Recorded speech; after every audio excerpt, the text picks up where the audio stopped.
Alors précédemment, il y a un an ou deux, on avait vu une Model 3 hybride rechargeable.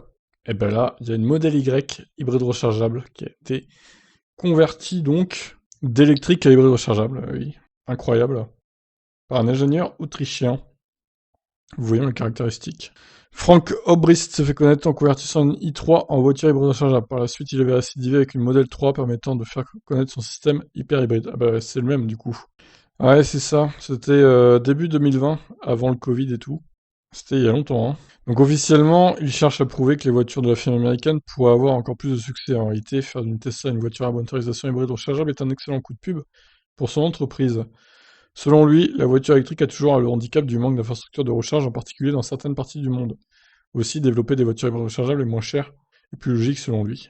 Pour promouvoir sa technologie, l'inventeur était présent à Munich avec un Tesla hybride rechargeable Model Y. Ce dernier reprend le principe du range extender, comme celui présent dans la i3, et arbore des entrées d'air sur la calandre.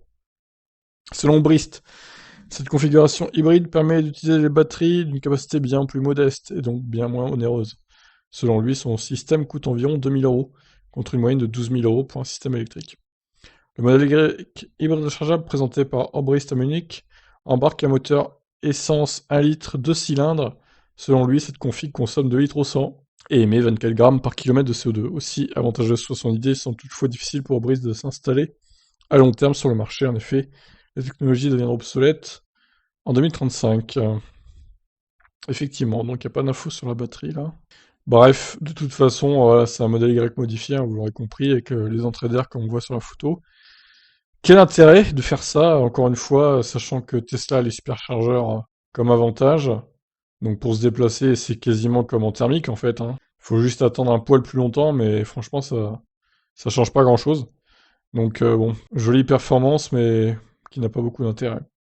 Voilà pour ça, je vous laisse réagir. Ciao.